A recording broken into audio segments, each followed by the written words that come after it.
I offered sort of the basic liberation theology, introduction to liberation theology 2 years ago with a plan to follow up last March. Well, last March, everything got kind of hairy and we put it off. So here we're back with parts 2 and 3.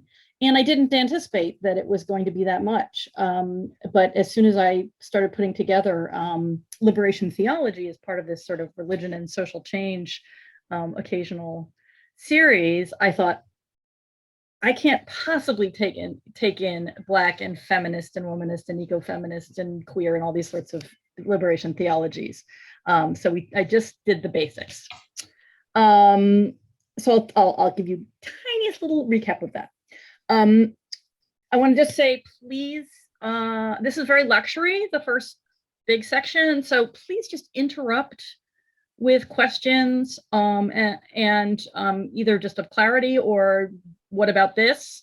And if it's something I'm going to get to and it's not a good time, I'll say we'll come back to that. And if it's a good time, then we'll talk about it right then and there. So just, raise your electric hand or your actual hand or shout out. And speaking of shouting out, unless you are going to speak, try to remember to keep on mute because the background noises kind of pile up. And I will begin as we usually begin our classes. Well, actually, I'm going to begin by letting my cat in. That's not usual, but here at home, things like this happen. And she's going to harass me nonstop if I don't do that right now. Okay, there we go. Thank you. Little things you don't have to worry about when you're in the fireside room. But the way I was going to say that we usually begin services, classes, meetings, anything where we want to say there is something focused and sacred going on here, we light a chalice. And inquiry, learning, and being together are indeed sacred. As is in the phrase of one of our prayers and another one of our songs, the fire of commitment. So let this be fire of commitment, which I'll have right here. As I noted right at the beginning, some of you weren't here yet. I am recording this, but don't worry, I will edit out anything that you all say, whether in the chat or aloud. That's just some people who couldn't be here asked to have it recorded. We'll make maybe future use of it in adult religious education. And speaking of that, I wanted to thank Marilyn Austin, who's representing the Adult Religious Education, the ARE committee here, and helping out in lots of ways, although not bringing Black Forest cake. So liberation theology as a whole has its roots in the last century in Catholicism in Latin America. To give the very, very, very short version, it arose as leaders in the church, priests, nuns, lay people in Latin American Catholicism saw the vast disparity between rich and poor, between the powerful, often military and oppressive, and not democratically chosen leaders, the economic forces that kept people down, and the people, most of the people of the countries.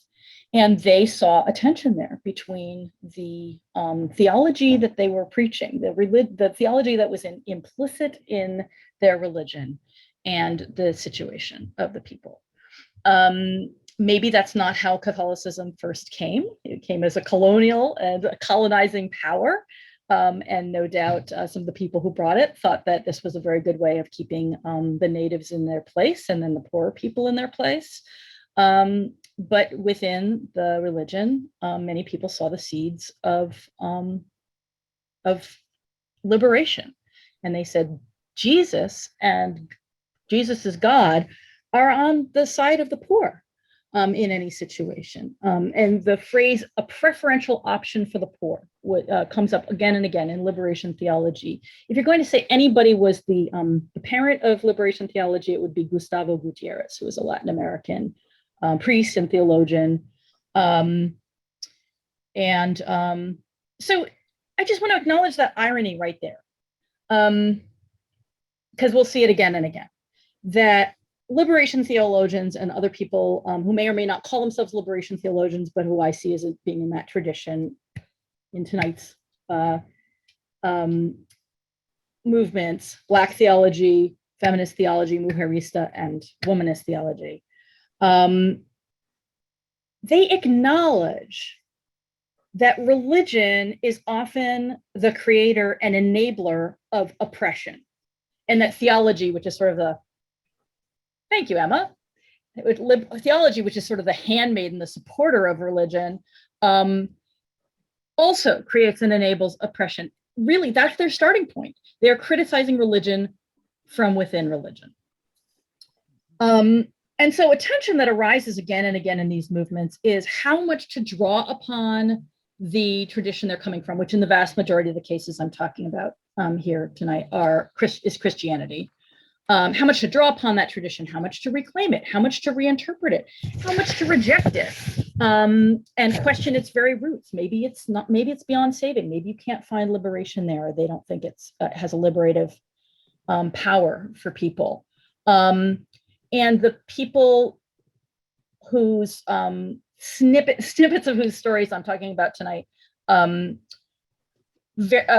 disagree a great deal about that. And some of them change over the course of their work. Mary Daly is one such.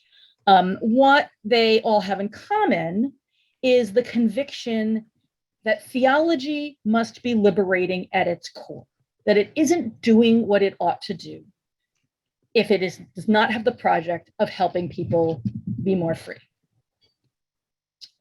And something else I think that they have in common is that they're what the old-fashioned word is a systematic theology. They're writing a constructive, in other words, a thorough theology. They're trying to kind of deal with all the problems that religion tries to deal with, about the nature of God, about the nature of humanity, about what our fate is or ought to be, and so on. They are all of that, but they're also grounded in action. And to quote a writer named Karen Laback, this is the process of dialectical reflection, reflecting on practice in the light of faith and faith in the light of practice. This can't just be in your head. It can't just be in your religious rituals and scriptures and so on. It has to be in practice in the world, because they're dealing all the time with economic, political, historical realities. So the first one I want to talk about is, I kind of divided this into 4 parts. They intertwine quite a bit, but the first one is Black theology, which is not always called self-liberation theology, but to me, it's clearly a part of that tradition. And the person who's credited with sort of naming and first articulating Black theology in this way is James Hal Cone, who died just a few years ago. He, again, begins with the assumption that theology cannot be a mere philosophical exercise. It can't inquire calmly into the nature of God and stuff like that. In Cone's thinking, if God is anything, God is involved in human existence. And for him, God is involved in, with the explicit purpose of bringing about liberation. So God, just like Gutierrez said, is passionately on the side of whoever is oppressed.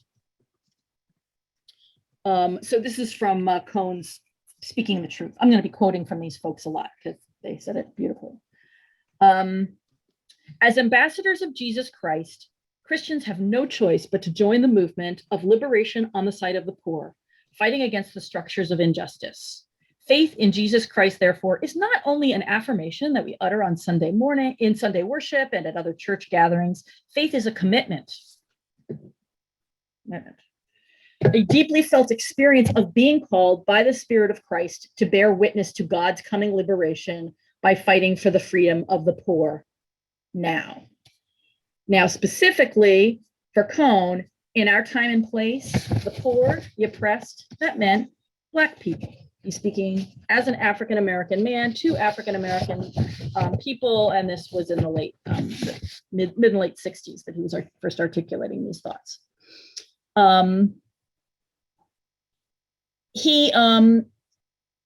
His book laying this all out, it's called The Black Theology of Liberation, and it was very controversial in its time, and this is one of the things that was most controversial. People, well, first of all, it's a racist society, and people were very uncomfortable with this kind of thing, both white people and people of color.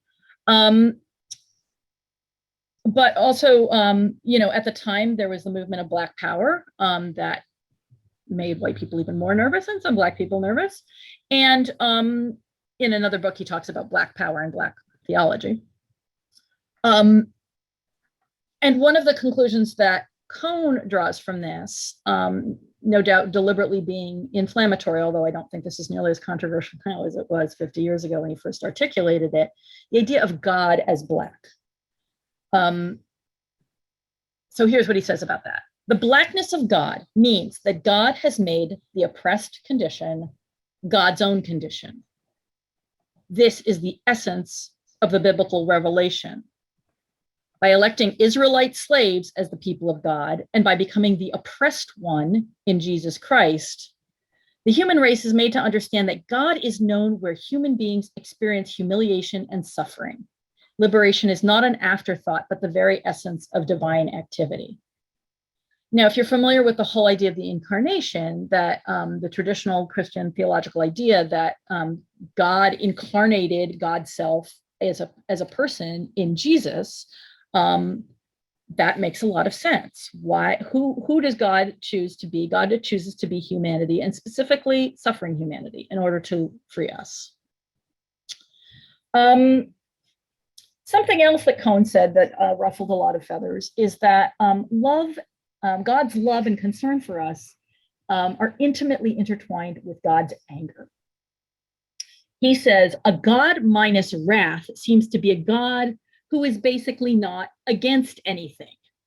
And the biblical God, according to Cone, and according to, I think, any responsible reading of the Bible, is definitely against things as well as for things. So I could read you a long list of verses, but specifically, just to give some ideas, there is a near obsessive repetition in the Old Testament, in what is now the Old Testament of Christianity and what is the Hebrew Bible, the Jewish Bible, near obsessive repetition of "You shall welcome the stranger, for you were strangers in the land of Egypt." There are prohibitions against exploiting laborers. There are requirements to open one's fields to the poorest, to let them glean the corners, and in fact, not to be too careful to pick up everything that's yours if you're a farmer, because you need to leave some for the poor to come along and just gather up what is left behind. There are lots of biblical curses upon those who oppress the vulnerable, and lots of the prophets blame the troubles of the people, even war, even exile, even near destruction, on the people's mistreatment of the widow and fatherless. In other words, the people who are economically dependent in this fairly patriarchal structure. They don't have a man earning money for them, and so the community as a whole needs to take care of them. And it's telling that the prophets again and again say, do you think that we lost our land, or that we are living in this oppressed condition as a people because we didn't carry out God's rituals, or we didn't do the sacrifices properly? No, that's not why. It's because of how we treated the oppressed in our midst. We burdened them with yet more oppression.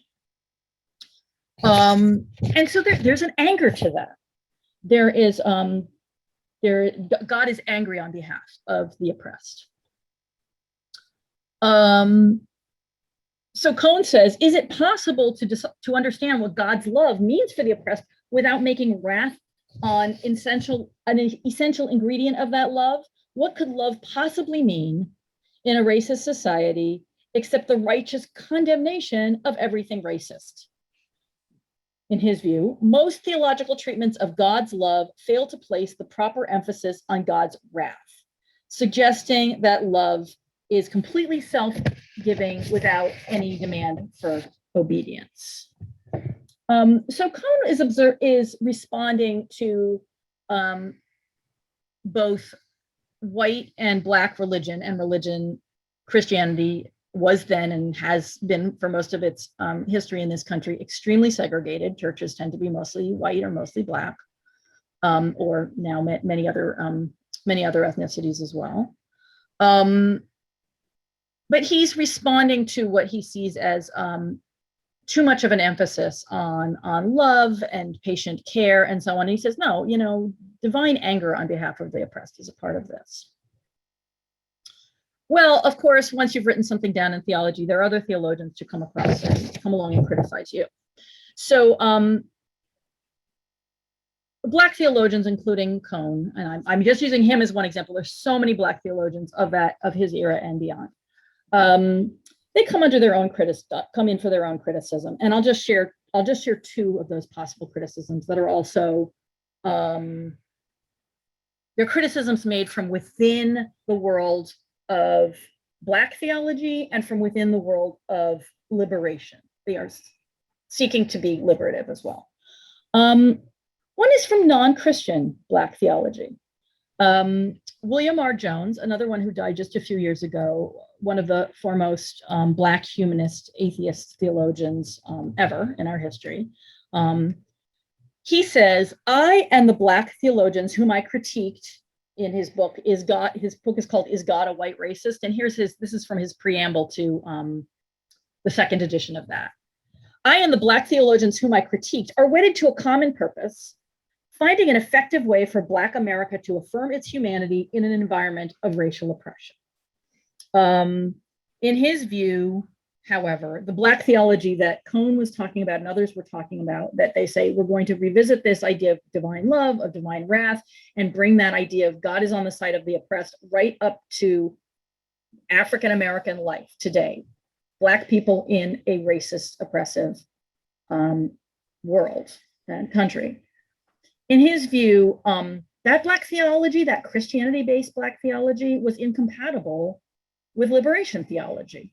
Now, at the time when he first wrote Is God a White Racist, which was 1973, liberation theology and Black theology were still very much defining themselves.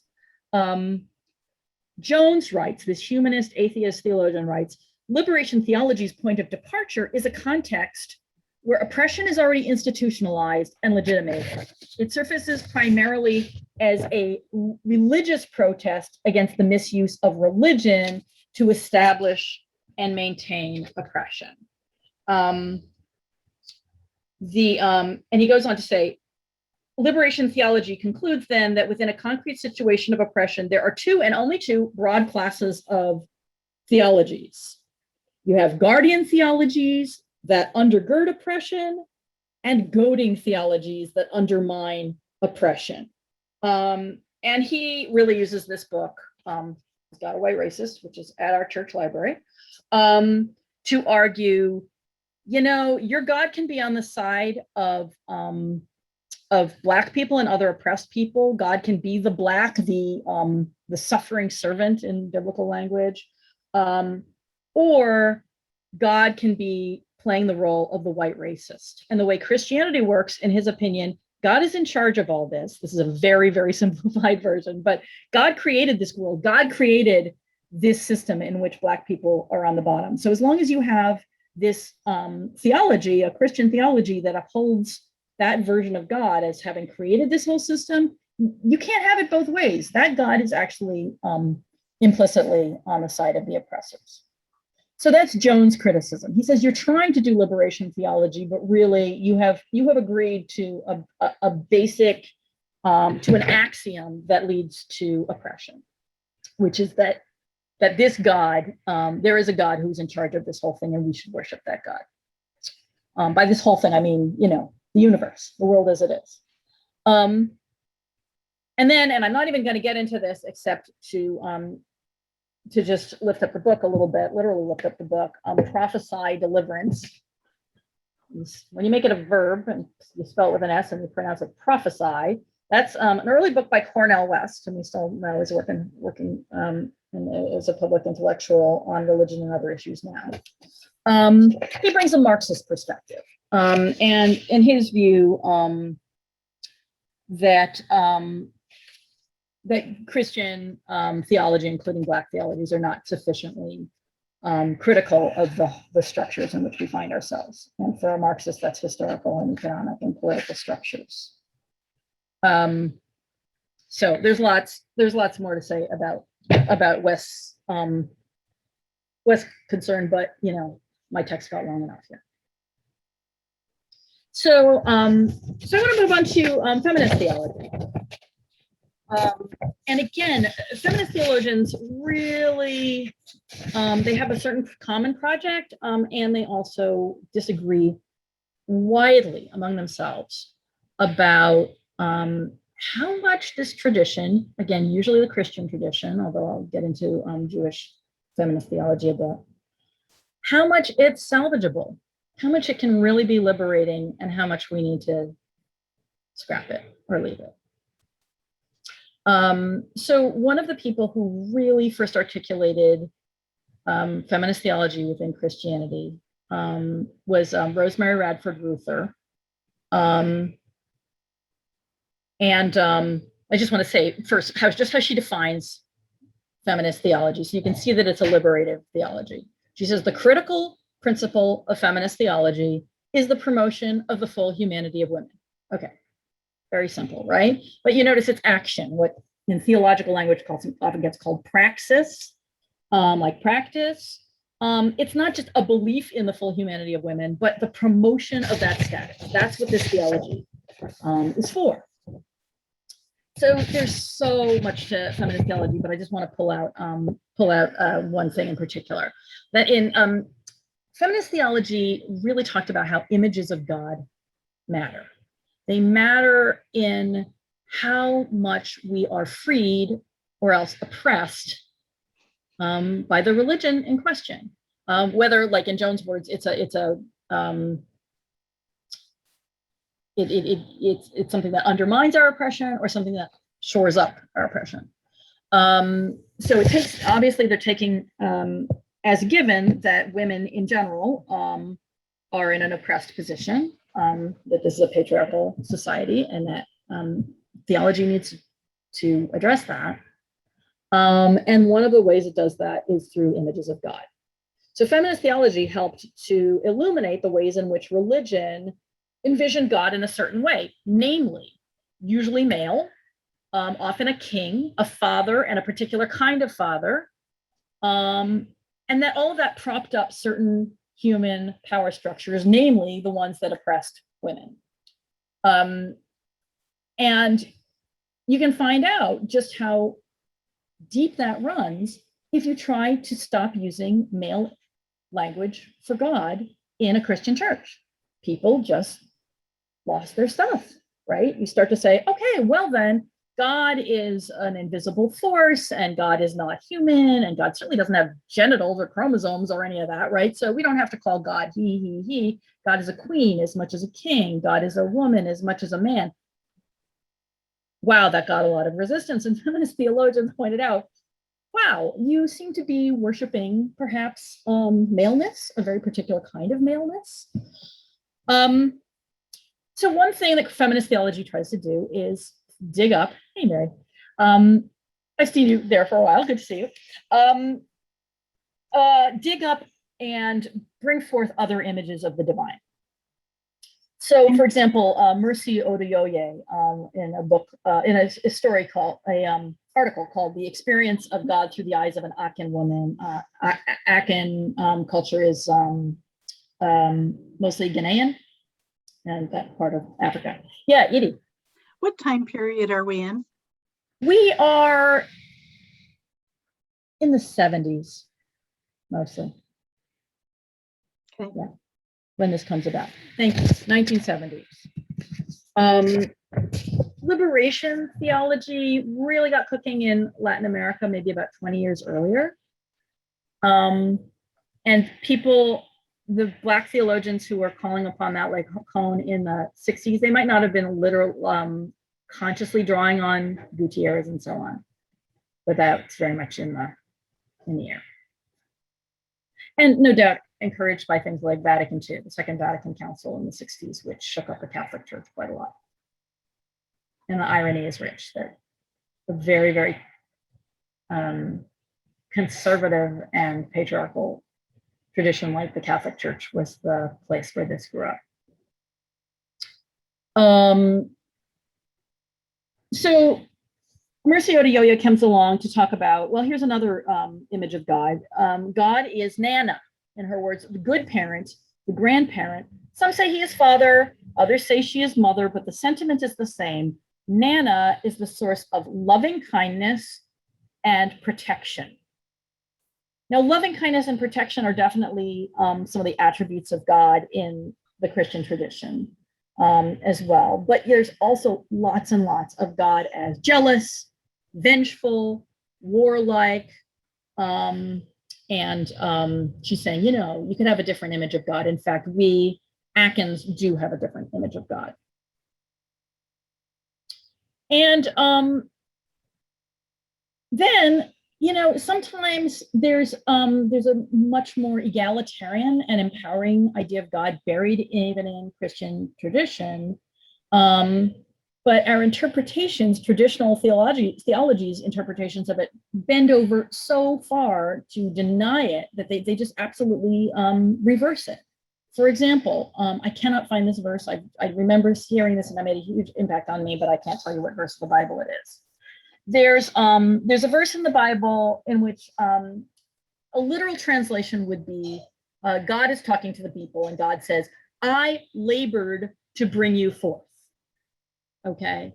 And the biblical, there's a translation such as, for example, the Jerusalem Bible translates it as I engendered you. Like it just reverses. It's like that is an undeniably feminine image of God. I labored to bring you. I'm your mother. I gave birth to you, right? And the translators just could not handle that, and they made that God male and gave him, you know, I'm your father. So feminist theology seeks to take that tendency to read the way things ought to be according to the powers that be, which is, you know, men are in charge and women are in their place. It seeks to replace that with an anti-oppressive theology and anti-oppressive political and social and economic arrangements.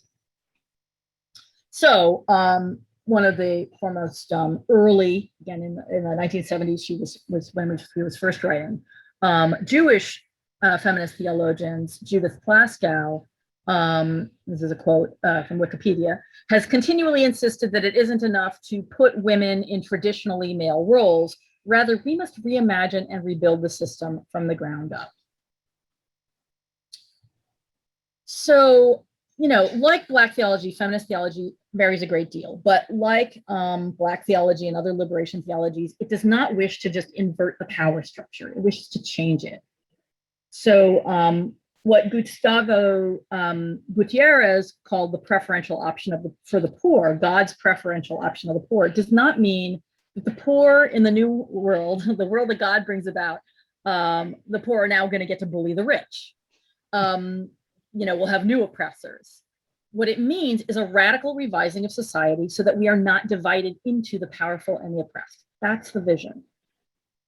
So here's a Christian, African theologian named Resani is his last name. He's and I just want to say he's quoting a Setswana proverb that means one must fight impatiently for what rightly belongs to him or her. Okay, so that's what he's referring to with Moseka Fofu. Furthermore, in theology as a Moseka Fofu, its prophetic utterances can be heeded by humanity in all spheres of life. I take that to mean no matter who you are, you know, no matter whether you're born to good fortune and riches and power, or you're one of the very poorest, you know, what Jesus called the least of these prophetic utterances will bring about a better world for you. So no, it's not like, oh, you're going to hate this if you're rich because now you're going to be oppressed. No, you're going to live in a freer and more equal society. You won't be able to oppress other people, but wherever you are, you can heed these utterances.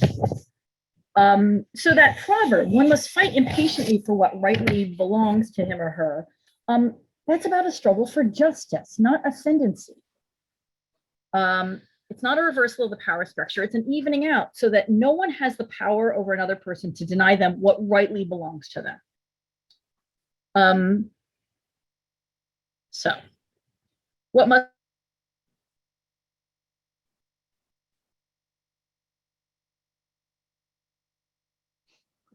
We lost you.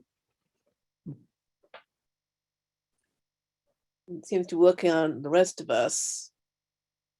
radically we must reimagine and rebuild the system, the religion that's our context. We lost you for a minute or two. Yeah, I just saw that. It tells you afterwards your internet connection is unstable. You know what? I've said it before. Talking about this question of how radically do we have to re-envision, or do we have to abandon the religion that's the context out of which these theologies came? Is it just hopeless? It's kind of like the conversation people have in politics, you know? Can the Democratic Party actually bring about the changes that we're envisioning, or do we need to throw it out and just have something more radical entirely? So I'm not going to get into a lot of Mary Daly, but I just want to mention her as one of the real shapers of feminist theology in the English language in our country. And she's one who went post-Christian. So here's a perfect example. I think this is her first book, is called The Church and the Second Sex.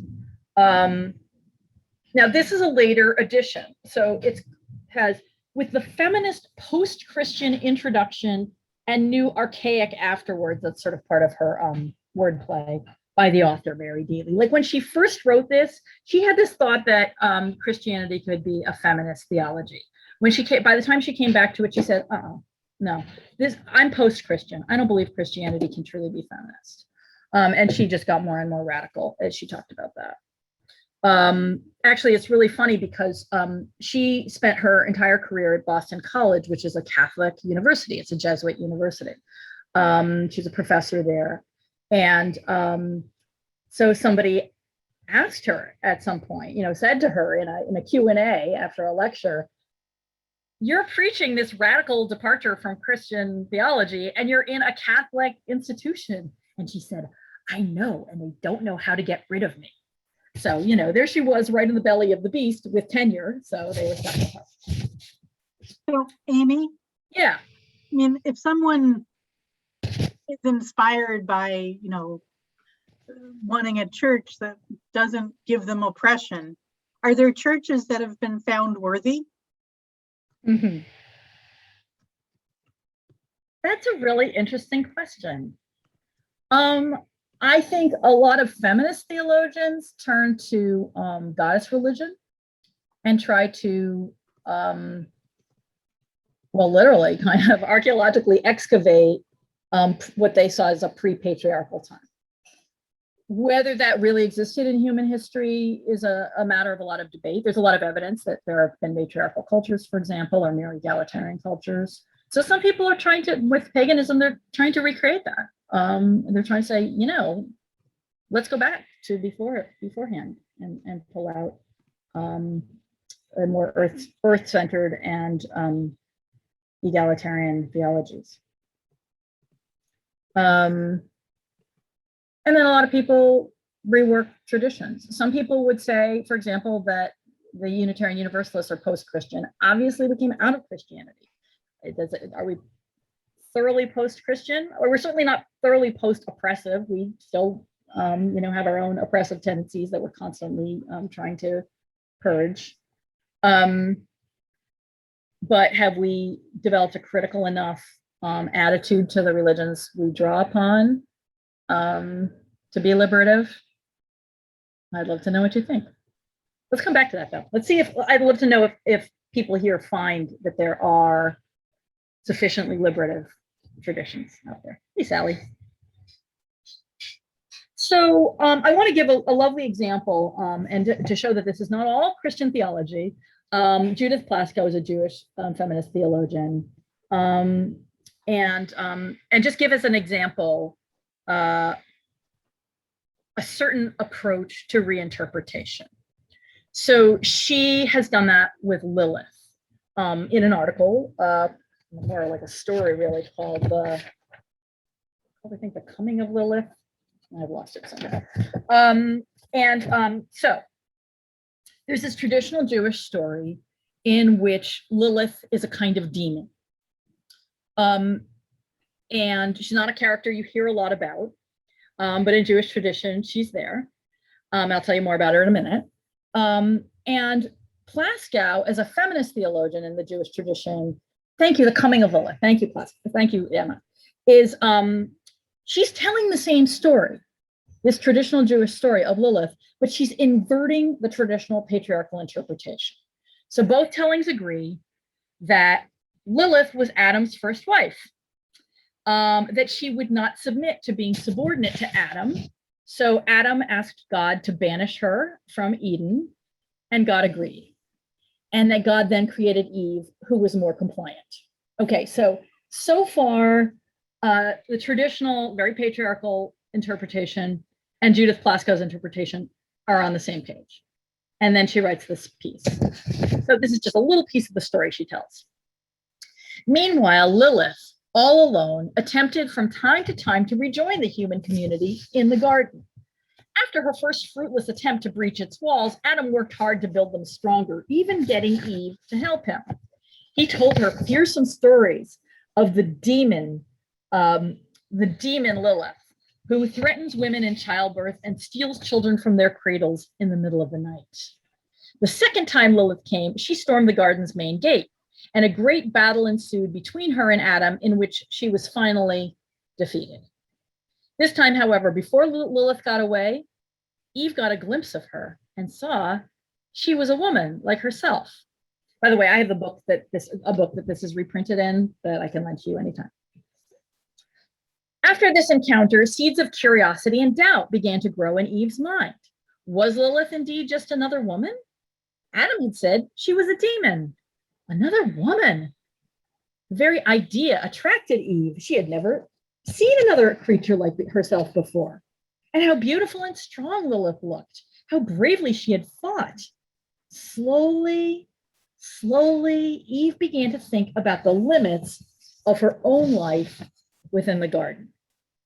And in the story, they go on to meet and share each other's stories and join together, which is quite threatening to the structure that Adam and God have created. So that's not only a lovely analogy for women's power and what we might do if we want to overturn oppressive structures, but she's reclaiming this tradition. She's saying, sure, let's go with this story of Lilith, that there was a wife before Adam and she was disobedient and rebellious. Let's talk about that. Maybe being disobedient and rebellious is exactly what we ought to be in an oppressive situation. And that can be a part of our Jewish tradition if we write it that way. Another really important thing to remember in feminist theology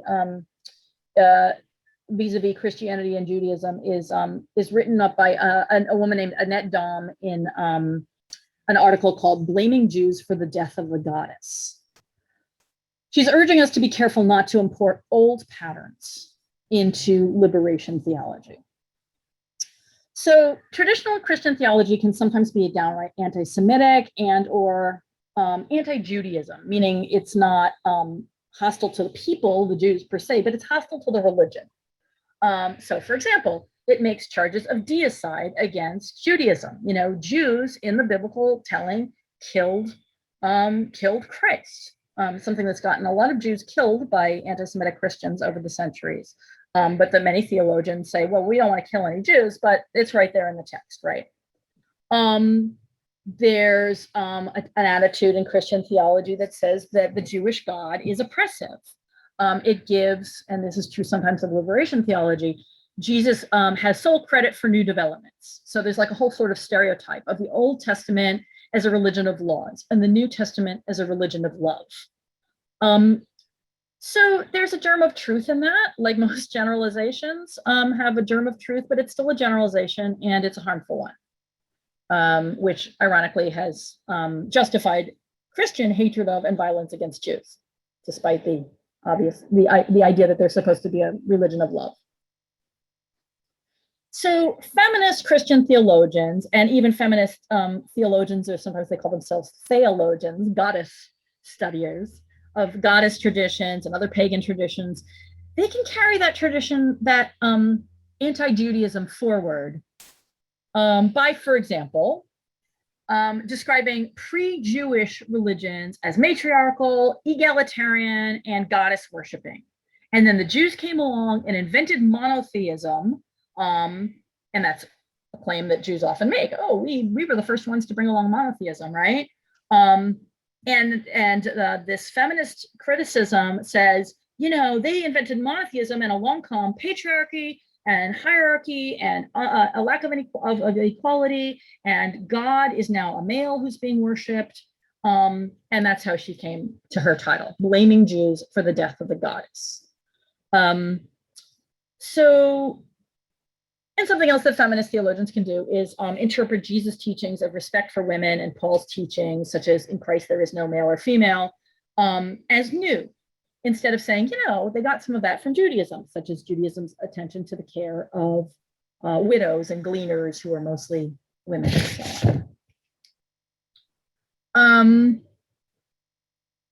So that's a criticism within feminist theology that's important, because it's been dominated by Christianity, and with some of its blinders. But also, just like feminism as a whole, second wave feminism, the feminist movement of the 60s and especially the 70s in the United States, and first wave feminism of like the suffrage movement and so on, got criticized for being overly attentive to whiteness, white people, only really being attentive to the liberation of white women. That criticism started coming into feminist theology right away.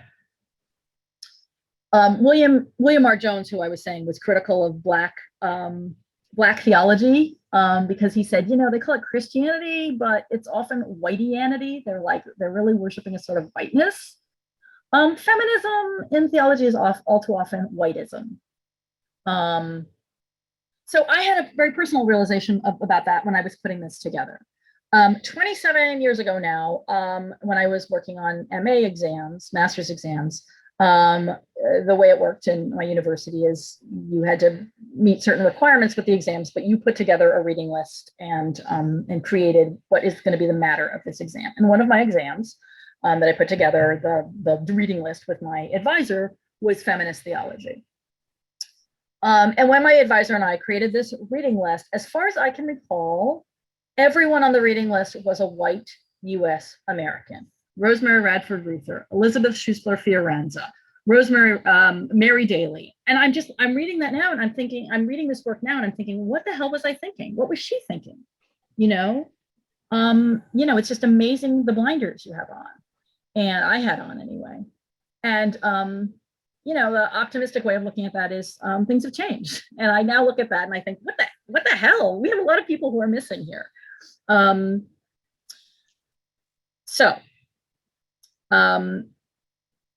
these theologies urge us to ask always, who else isn't in the conversation? Who isn't in the room? Who isn't being considered? Who or what would you like to see included? So feminist theology should stir up the question of, and are we only talking about white women here? And that's exactly what happened. Not so much to me and my advisor, but to lots of other theologians, luckily. And eventually they sank into my skull. So that brings me to Mujerista theology. Thank you, Emma, that question. Who's the stranger, right? And the stranger, the oppressed, is always, it's usually the person you're forgetting to even include. And we might ask ourselves right now, who have I not included here? And even when I put together these two classes and then I gathered up my books, I was like, there's a whole Asian liberation theology, which actually I think I'm going to incorporate into the next class, even though I didn't put that in the description yet. There's a Native American one. There's a whole theology of the disabled and so on. Mujerista theology is a term that was coined by Ada Maria Isasi-Díaz, and it comes from the word mujer, which means woman in Spanish. Isasi-Díaz was born in 1943, lived till 2012, Cuban-American professor of theology and ethics. So along comes her response to the liberation theology she's seeing around her, both in the Latin American tradition, which, as I said, is where liberation theology first got that name and that shape, and then in feminist theology in our country, in her new country. I think she was born here. She's Cuban American, but I don't think she was born in Cuba. So, Mujerista theology, we might translate as womanist theology, although that is its own thing that I'm going to come to. Again, there's this emphasis on action, on praxis, theologies that are not carried out just the head nor even the heart and spirit, but must be embodied in action. So I want to share some of the points of Mujerista theology. This is from an unsigned article called Mujerista Definition, but going by the URL, it's by Isasi-Díaz. It's on the website of Drew University, where she serves through her career. Mujerista theology, which includes both ethics and theology, is reflective action that has as its goal liberation. Okay, so it's under the umbrella of liberation theologies.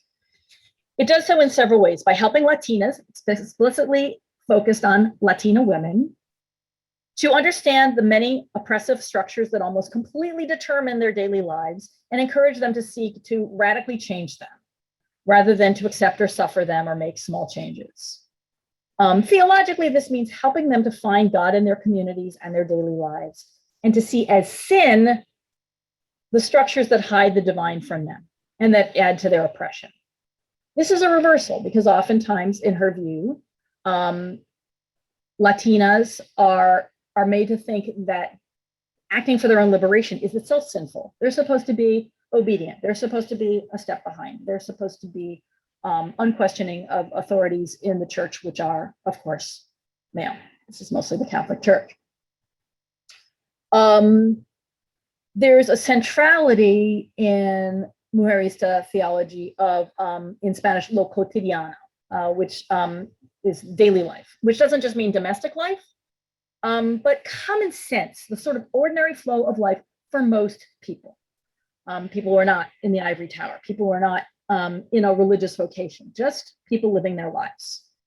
Their insights make them what Isasi-Díaz calls organic theologians.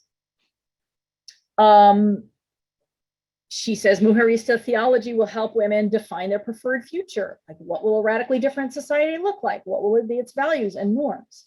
And she says, religion has had this, and Catholicism is one religion that's very big on this, has had a whole thing called eschatology. Eschatology is about the end times. It's about who is saved, what is our fate after this life, what is our fate after the end of the world, and so on. The final destiny of human beings, that's eschatology. In her theology, in Mujerista theology, allowing these visions of a longed-for future are supposed to break into the oppression that Latinas suffer. That is eschatology. We're not talking about what happens after the world ends and God sorts us all out. We're talking about, what future do we envision right here in this life? And when those visions break through, to recognize that that's the direction in which we need to move. Mujerista theology helps women to recognize how much they've internalized their own oppression. And that therefore radical change must happen within in order for it to happen in their communities and the world. And she sees that as a sort of theological terms, that's like conversion, to recognize, oh, I need to change my life and then my community. That Latina women have often been taught that they should accept suffering as self-effacement. Those have been identified as virtues. She identifies them, at least potentially, as sins. And so you need to convert and recognize, oh, I don't need to be self-effacing. I don't need to accept suffering. I'm supposed to help end oppression, not just accept it. And Mujerista theology needs to honor the lived experience of Latinas. She says, this does not preclude church teaching and traditions or biblical understandings, but neither does it preclude religious understandings and practices labeled popular religiosity, which are mainly a mixture of Roman Catholicism and African religions. That's what she talks about. They're also largely indigenous religions in a lot of Latin America. In the Caribbean and some parts of Latin America, they may be more African. So all of this might be part of Latina's struggle for liberation. And this is really important because oftentimes Latin American theology and sometimes even the liberation theology draws very much on Christianity, on Catholicism. Whereas it's always been a real mix of indigenous and African and the imported Spanish Catholicism. So for example, the lived experience of Latinas, in the words of Daisy Machado, another Mujerista theologian, the undocumented immigrant woman, her suffering and her struggle cannot be omitted from what women are saying in their theological, ethical, and political discourse. This is always so. The questions that we bring to our theology are based in our experiences, especially those of suffering and struggle, but also those of power and comfort. So we need to take a moment as we're hearing this to think, what kind of questions do I bring to my religious or my spiritual life? Where do they come from in my own experiences? And she's saying, this has always been true. The reason that we got this patriarchal kind of religion is because the people in power were men who wanted to prop up patriarchal structures. So you have this whole tradition of earthly kings. The King of England is also the head of the church and so on. But these things are aligning to keep the certain structures in their place. And people bring all that into church with them. They bring it into theology with them.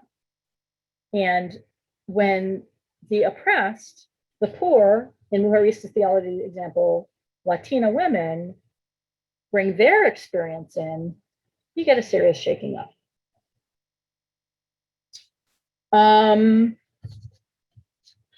So all liberation theology and Mujerista theology among that class, make sure that those experiences of suffering, of struggle, of whatever is happening in our lives, center on those of the oppressed. And they lift up those aspects of religion that are about the oppressed, which are plentiful in Christianity because Jesus and also the Old Testament harp on the experiences of the poor, the least of these, the stranger, the widow, the fatherless. This is not just a theology for the people who are oppressed. It's saying we all need to have this theology or we are not being true to the very heart of theology. Right back to what Cohn said. Theology is not theology unless it's liberative. It can't be oppressive and still be true to the religion that we claim to respect.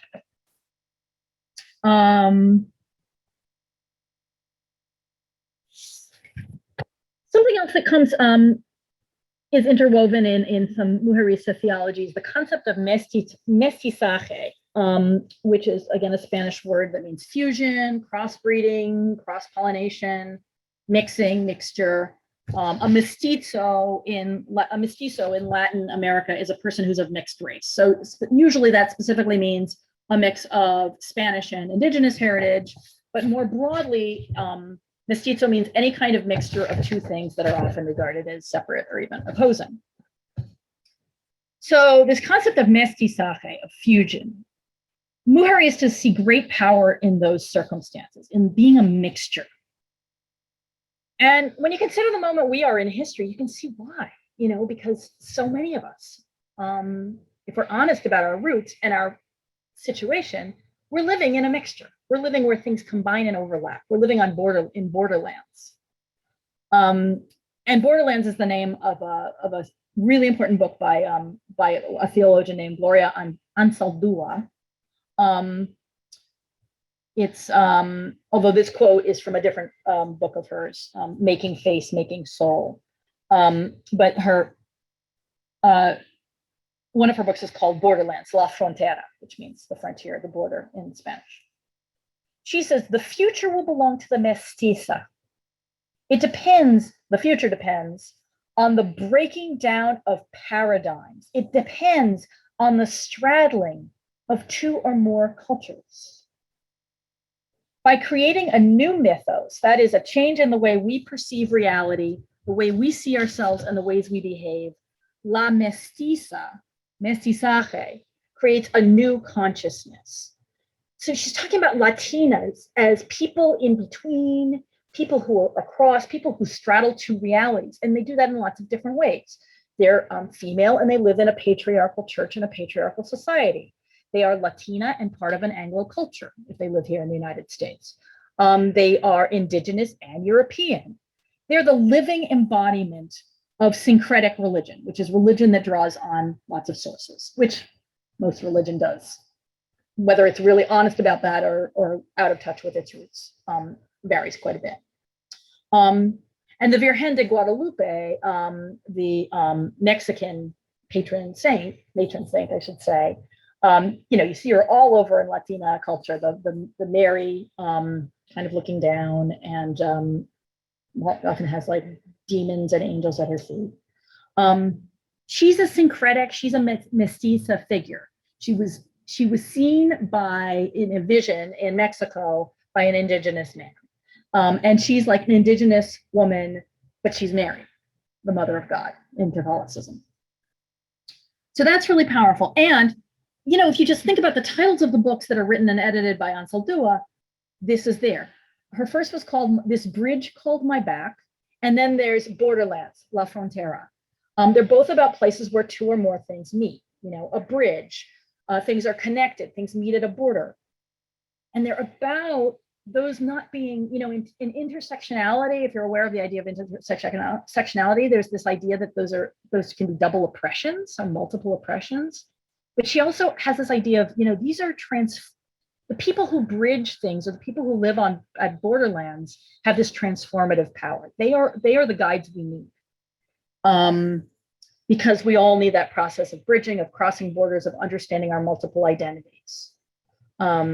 So mestizaje and Mujerista theology has a real power for everybody.